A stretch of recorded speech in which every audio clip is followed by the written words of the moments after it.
Here, thanking Ken and Sandy for their generosity. Before I introduce our Chancellor, a couple of quick comments. Number one, I got an email from Danny Wall, who I'm going to tell to turn his cap the right way for this presentation. I was taking it off. But Danny wrote half of my speech. He emailed me, was it Thursday night or Friday morning? I think it was Thursday night. Thursday night. Yeah. Those of you who don't know, it would have been 3 weeks ago today. Dan sustained an injury that is considered a medical emergency. And as awful of a situation as that was, who would have thought that he would be here today walking around and made the trip to Coe College, right?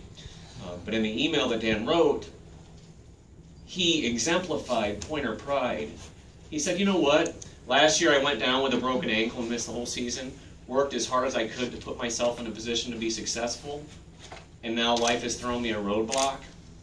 And he has two options, right? When adversity comes our way, and it happens to all of us in different ways. You know what he said in the email? He said, I'm going to be successful, and I'm not going to let this stop me. And I thought, how awesome. He needs to be here today. Because Ken Falkingham, right, 50 years ago, he had obstacles that came his way, and throughout his life, how he approached those opportunities, right, Coach Janelle, they're not obstacles, they're opportunities, made him successful. And I thought now here, 50 years later, cornerback, DB, right, Ken? Yes, sir. Cornerback, DB, facing adversity, and he puts in writing, I'm not going to let that stop me. I'm going to be successful. Didn't you say that? So let's... So Dan, thank you. I've told you this before. I think you're inspiring and a great message for all of us. Chancellor Patterson, I've heard you once or twice use the words recruitment, recruitment, recruitment, retention, retention, retention. What an awesome tool Ken and Sandy have given us in our toolbox to meet with moms and dads and recruits on the front end, and then spend time with them in an awesome atmosphere and make sure that they come back for their second, third, fourth year, and most importantly, get that degree, just like Dan's going to do here in a few months. So thank you for your generosity. Bernie, you've mentioned recruiting and retention a couple times, haven't you? So with that said... You're a quick study, dude. I don't care what they say. Our Chancellor, Bernie Patterson.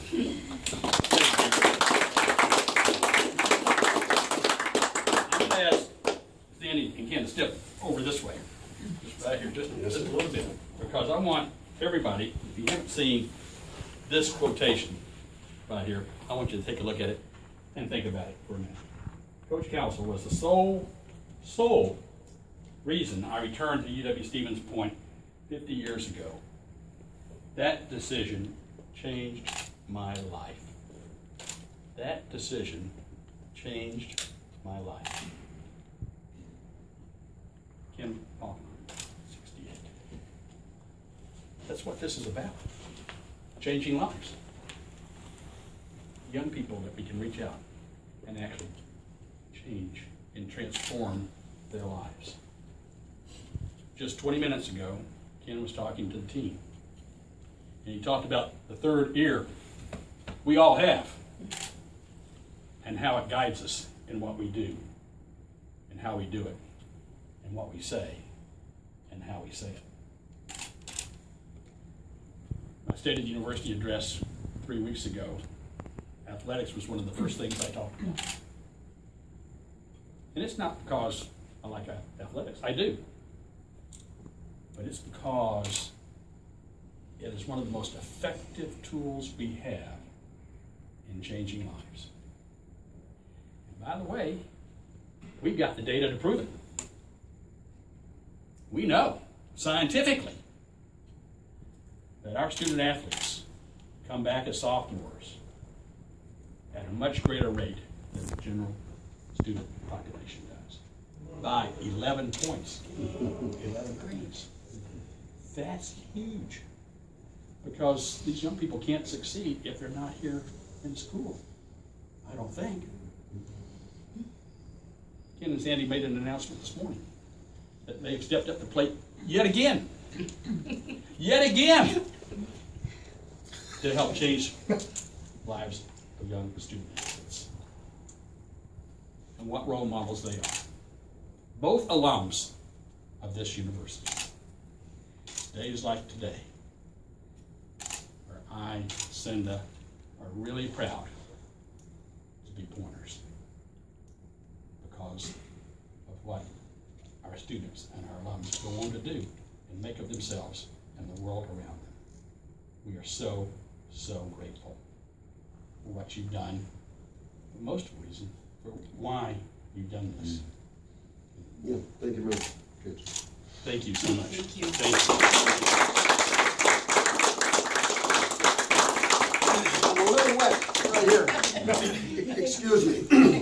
I feel like I'm just putting on my football uniform 50 years ago, and it was totally soaked before I even got it on the first moment. That's just me. I really didn't know I was going to have to give a little talk today. Thanks again, Marty, Tom.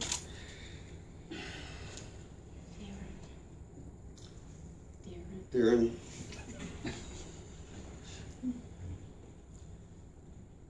50 years ago, Coach Counsell sent me a letter in January.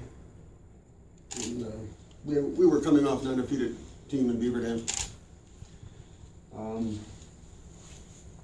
And he said, I'd like to come down and talk to you. So we came down to Beaver Dam High School. And said, I'd like you up there at Point. Now, recruiting 50 years ago isn't like it was, or like it is right now. You know, I was pretty proud to get that letter. And even prouder to get a full scholarship from Ball State. So I had to make a decision, and nobody in my family went to college. My dad was a union mason. Mother was a stay-at-home mom. My brother was in the Navy. And my sister was secretary to the high school principal, the worst job she could ever have to leave. Everything came home to my mother. Anyhow, Counsell did come down and met with 4 of us on the football team. We had our 50th class reunion this year, just a couple weeks ago. And 2 of those persons are no longer with us. And the 3rd one could not be found.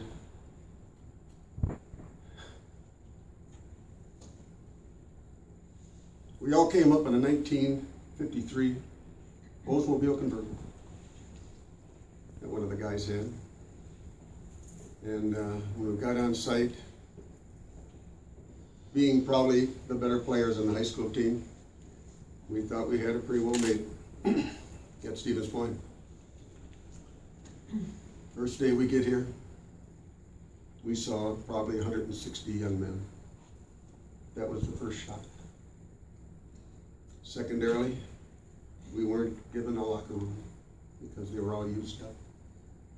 We had to put our clothes down on the floor. Thirdly was the uniforms, the practice uniforms we got. Mine was blue with a green top. Everybody else, pretty much with the varsities, had the whites. So we kind of felt we were second fiddle, starting out. But football is football. You get out there in the practice field. I was telling Marty on the way here, I didn't know where you guys practice, I suppose here, but before that was developed, I don't know if you had a bus people to, but we practiced in Iverson Park. Anybody know where Iverson Park is? Mm-hmm. We had a 2 surplus World War II 6x6 trucks where we all piled into, and 1 green bus that I never wanted to ride. It was so bad. And a couple seniors drove those vehicles down to Iverson Park. That made it, it was pretty strange in itself the first 3 days. But we worked hard. We hit hard. Counsell pushed us hard. After 3 days, all 4 of us said, that's enough, we're going home. Nobody recognized us, you know. We had our name on the helmet, that was about it. So early in the morning on the 4th day, we packed up in the 53 Oldsmobile and went home. I didn't know if I was doing the right thing, but I followed the crowd and said, well, I guess I'll go back to Monarch Range Company and work at Monarch Range.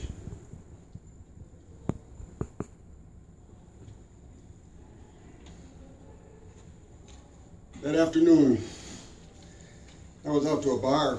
Never been in a bar in my life. We could drink at age 18 at that time, beer. And I was sipping a beer out to the Roost in Beaver Dam. And I got a call from my mom. And he said, you better get home here.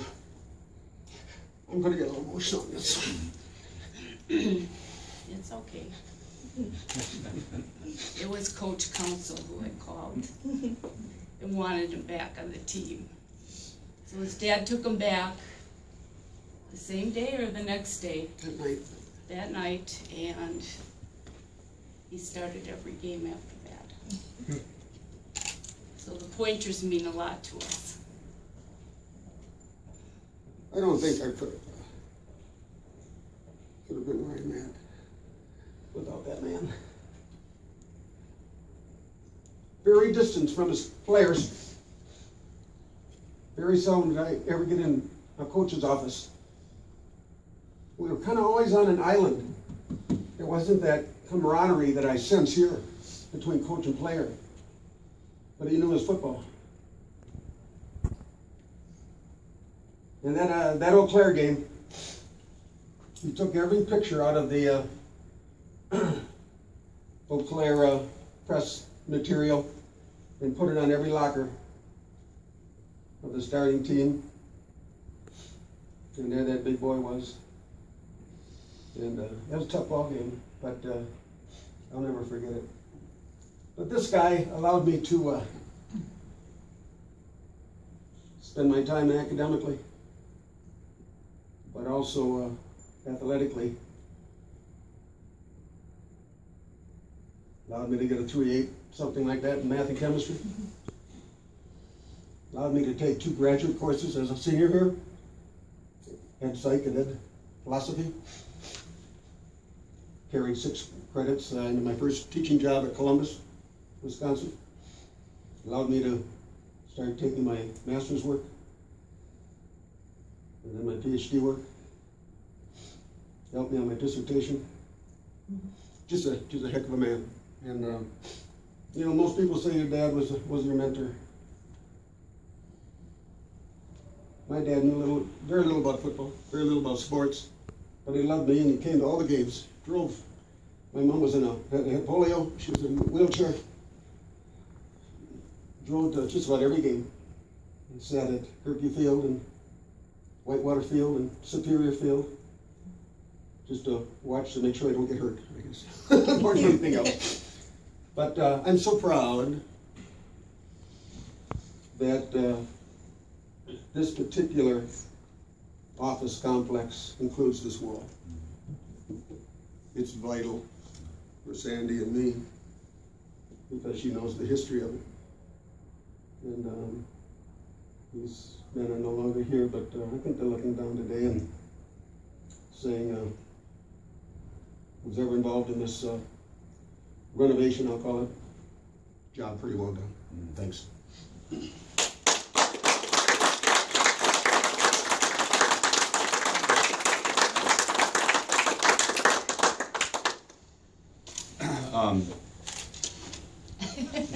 I'm not sure what to say here. You both have such unbelievable, great hearts. And, if Kid hadn't come back, I wouldn't have met him. Met Sandy. And 45 years ago, we both, well, he graduated the year before, but all we had was each other and 2 teaching certificates. So I don't know where the time has gone and what happened, but we've had fun. And this is the stuff that we really are having fun with right now, because why wait and put it in your will and not enjoy seeing how important it is and what it means to other people? This is very special. Well, it's transformational. And my college motto was, having light, you pass it on to others. Right. And you've done that. And then I can't describe the last 3 weeks that our coaches, who I love, that we're together and we can, you know, the camaraderie, Yeah. the collaboration, the communication. You know, there's been years I've been here where we're out the practice field at 4 o'clock, and it's the first time I've seen a coach that day. Yeah, that, But the energy, the excitement, we feed off each other. We want to outwork each other, and we want to out-recruit each other, but to be able to give us these tools, because what has happened, now that we have glass in the doors, players, student athletes are pouring in here, and it's just the start. yeah, that's a big thing. The connectedness. The kids can get in here. The and know where you are. connectedness. Yeah. And I think we're doing some good things. I think in our own way, Brian Bailey, special to our program, 2008 conference title. Brandon Stroik, you know, coming here. I haven't seen you for, 2 or 3 years, and came back in July. And I put everything down, right? 'Cause that's how much you mean to me. Because it is about people. Marksy, right? Anytime you stop by, I mean, that's what it's about. It's about human contact and about spending 4 years of your life with people. Strim, right? I'm going to get really emotional talking about you. Spash kid, breaks his leg at Eau Claire, almost loses his leg. He's in the hospital for a month while we're still playing and going to the playoffs, but Strim isn't there, who was really the heart and soul of our defense. And then Danny, legacy just continues, and I think it will continue, and we'll be able to make even a bigger impact, and hopefully we can change many more lives because of what we've done here. So thank you very much. We have a few mementos here, for the pin. I didn't bring one along today either. Yeah, that's good. Because it had a W on it, and I didn't want to do that. We wanted to give you one of the jerseys. It's his number. Yep. That's the his Falkingham number. name on the back. Oh my goodness. So this is the exact jersey that our players will be wearing today. We want to give that to you. That's We so appreciate nice. you. Thank you very much.